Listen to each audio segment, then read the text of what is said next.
In the early hours of April 16, 2013, an assault unlike anything seen before in the American power grid unfolded under the cover of darkness. Just outside San Jose, California, the Metcalf Transmission Substation, one of Silicon Valley's key electrical nodes, was turned into a battlefield by highly trained gunmen armed with military-style rifles. What happened that night shook the utility industry, the military, and national security circles. It wasn't just vandalism, it was a dry run for something far more sinister. At precisely 12:58 a.m., underground fiber-optic cables were cut in a nearby vault. Whoever carried out the mission knew that those lines carried critical communications, including 911 service. The attackers wanted the substation isolated, cut off from outside response, and blind. This wasn't random. It was calculated. Minutes later, muzzle flashes erupted from the hills surrounding the substation. At least one sniper, and possibly more, opened fire with precision rifles chambered in 7.62 by 39 mm, the same caliber used by AK-47 variants. The shooters had scoped out firing positions in advance. They knew exactly where the transformers were, and they aimed at the radiator fins to drain the cooling oil. Once the oil leaked, the massive machines overheated, fried themselves, and failed. For 19 minutes, the silent assault continued.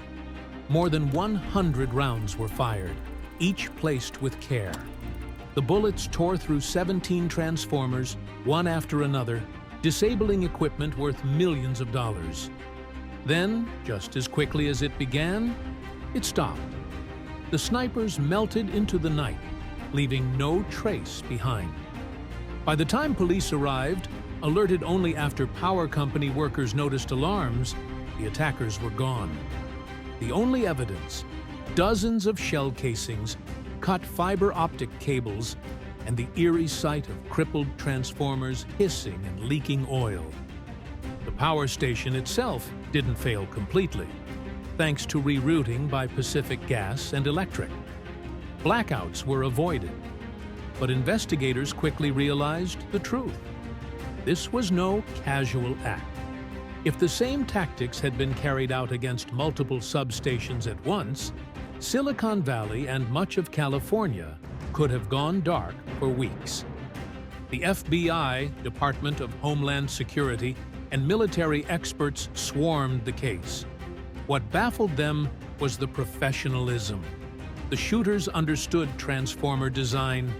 They fired at night, under concealment, using suppressive tactics. They vanished before first responders could react. This looked like a military operation, not common vandalism. Former Federal Energy Regulatory Commission Chairman John Wellinghoff called it the most significant domestic terrorist attack on the grid that has ever occurred. He later warned Congress that coordinated strikes against as few as 9 key substations nationwide could trigger a coast-to-coast blackout lasting months.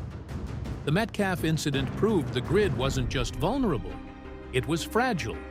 So who pulled the trigger? To this day, no one knows. Some theories point to domestic extremists testing America's defenses. Others suggest foreign operatives probing vulnerabilities ahead of a larger campaign. Even disgruntled insiders have been floated. But despite hundreds of interviews and forensic tests, the case remains unsolved. The technical precision is what unsettles experts. The shooters didn't try to destroy the transformers with explosives, which would have been loud and obvious. They didn't spray bullets randomly. They targeted cooling systems, disabling the machines quietly and effectively. That required insider knowledge, or at least extensive research. Security footage from the night shows muzzle flashes, but no clear images of the attackers. They had parked vehicles off-site, hiked into firing positions, and staged the operation with the discipline of a military raid. When investigators studied the shell casings, they found evidence of deliberate attempts to remove fingerprints. Whoever it was, they planned forensically. The aftermath sent shockwaves through Washington. Lawmakers demanded answers. Military planners conducted war games simulating grid attacks. Power companies scrambled to upgrade fencing, install cameras, and deploy rapid response teams.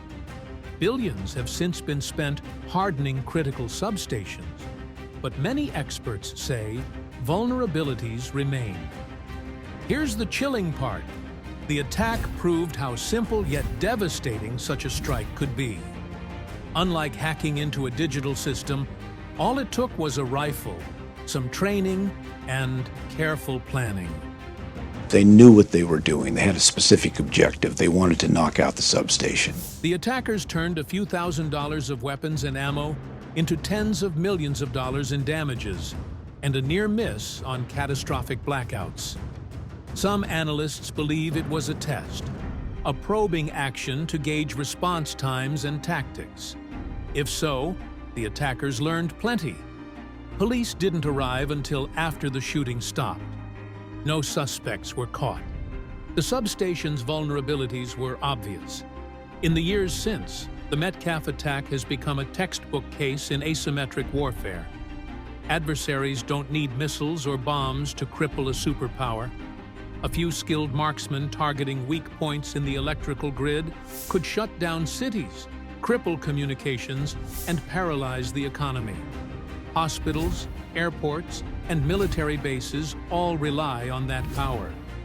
The chilling takeaway is that America's infrastructure is both sprawling and exposed.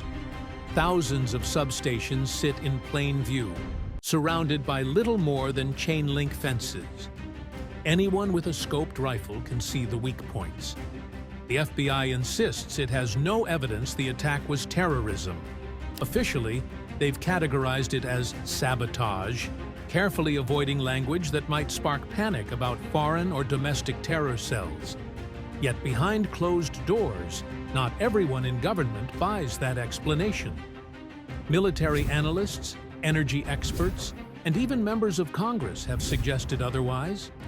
To them, the sheer level of planning, precision, and technical understanding looks far too advanced to be dismissed as simple vandalism.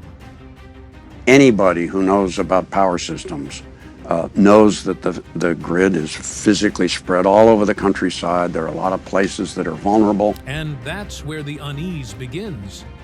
More than a decade later, the Metcalf attack remains one of the great unsolved mysteries of modern American security. No group has ever stepped forward to claim responsibility. No manifesto, no video, no symbolic message left behind. The shooters didn't brag, didn't taunt, didn't even attempt to use the moment for propaganda. Whoever did it walked away silently, leaving behind nothing but spent shell casings and a nation of experts scratching their heads. That kind of silence is its own statement. Now, imagine for a moment if those snipers had expanded their operation. What if they had struck not just one substation, but 3 or 4 across the Bay Area at the same time? What if Silicon Valley, the very heart of America's technological and financial engine, had gone dark in a single night? Google, Apple, Facebook, entire tech giants might have been forced to shut down, costing billions of dollars per day. Airports could have gone offline. Hospitals would have been forced onto limited backup generators. Communications networks could have failed. A region that represents the cutting edge of the digital age would have been paralyzed by a handful of well-placed rifle shots. That nightmare scenario is what keeps Pentagon planners awake at night. The U.S. electric grid is the largest machine in the history of mankind. It is a marvel of modern engineering. Since the incident, utilities across the country have quietly poured resources into shoring up defenses. Ballistic shields now surround some of the most critical transformers. Surveillance cameras, motion sensors, and even aerial drones are being deployed to monitor perimeters. The Department of Energy has run war games, practicing responses to coordinated attacks. Yet experts caution, The system is simply too big to fully defend. With over 55,000 substations scattered across the nation, the vast majority remain protected by nothing more than a chain-link fence, a warning sign, and a padlock. Hardening all of them is financially and logistically impossible. That's the hard truth the Metcalf snipers reveal, that America's technological dominance, its economic might, and even its military readiness rest on a foundation more fragile than most citizens realize. It doesn't take nuclear weapons, cyber attacks, or massive armies to wound a superpower. Sometimes, all it takes is a couple of trained marksmen with rifles, patience, and a plan. One rifle team, one night, and the lights nearly went out for Silicon Valley. And here we are, more than 10 years later, with the mystery still unsolved. Was Metcalf a rehearsal for something larger? A dry run to test law enforcement's reaction time? Was it a symbolic message? An enemy saying, "We can touch you where you're weakest"? Or was it something else entirely? A ghost operation by actors we may never identify? The FBI doesn't have answers. Homeland Security doesn't have answers. The truth may never come to light. But what is certain is this: the attack was a warning. It showed us where the cracks in the armor are. It proved that America's Achilles heel isn't buried deep underground or hidden in cyberspace. It's sitting out in the open, humming behind chain-link fences, vulnerable to anyone bold enough to take the first shot. The night snipers smoked a California power station wasn't just an attack. It was a signal that the world's most advanced nation is only as strong as its weakest substation. And unless those weaknesses are addressed, the next time it happens, it may not stop at one. It may not stop until entire cities are left in the dark, waiting, wondering, and realizing just how fragile the lights we take for granted really are.